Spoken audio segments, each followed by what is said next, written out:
আসলে আমাদের নিরাপত্তাটা কোথায়? আমরা কি ঘর থেকে কোথাও গিয়ে থাকতে পারবো না? তখন রাত 2টা 14 মিনিট। উঠানে হাঁটছিল এক চোর। তার 2 মিনিট পর ঘরের সামনের দরজায় টর্চ লাইট জ্বালিয়ে তালাবদ্ধ দেখে নিশ্চিত হলো ভেতরে কেউ নেই। এরপর ঘরের পেছনের দিকে গিয়ে জানালার গ্রিল কেটে ঘরে প্রবেশ করে ভাঙা হয় আলমিরা। সেখান থেকে প্রায় 2.5 লাখ টাকা দামের 1.5 ভরি স্বর্ণালংকার, নগদ 10,000 টাকা চুরি করে পালিয়ে যায় চোর।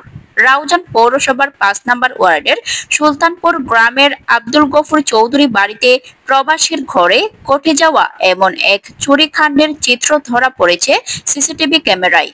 জানা যায়, গত মঙ্গলবার রাত 2টায় রাউজান পৌরসভার 5 নম্বর ওয়ার্ডের আব্দুল গফুর চৌধুরী বাড়ির প্রবাসী আশরাফ আলী আদনান ও প্রবাসী মোহাম্মদ আরজুর বসতঘরে এই চুরির ঘটনা ঘটে।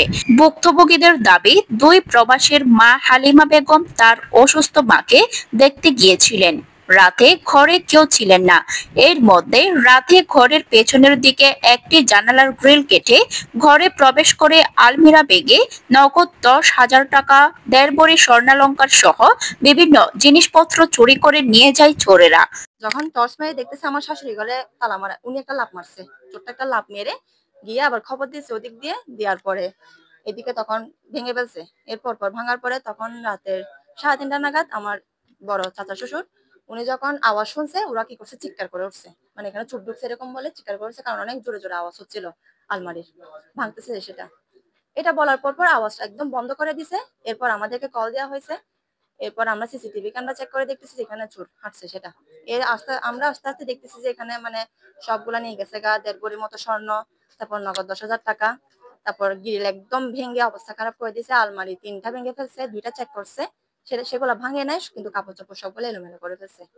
যেগুলো চাবি পাইছে, মানে 5টা আলমারির মধ্যে 2টা চাবি পাইছে, সেগুলো তেমন কোনো কিছু করে নাই। আর 3টা আমার শাশুড়ির একদম ভেঙে, লকার টকার ভেঙে, স্টিলের আলমারি একদম একটা গাছের আলমারি ভেঙে একদম অবস্থা খারাপ করে দিছে।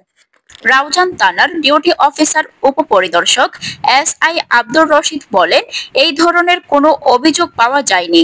অভিযোগ পেলে প্রয়োজনীয় আইনগত ব্যবস্থা নেওয়া হবে। এদিকে গত রবিবার রাতে রাউজান পৌরসভার 8 নম্বর ওয়ার্ডের কিশনমোহন চৌধুরী বাড়ির সামনে ডাক্তার মার্কেটের রাইস মিল ও আসবাবপত্র তৈরি কারখানায় চুরি পরবর্তী অগ্নিসংযোগের ঘটনা সংঘটিত হয়। এতে ব্যবসায়ী নজরুল ইসলাম ও সরোজ নামে 2 ব্যবসায়ী ক্ষতিগ্রস্ত হন।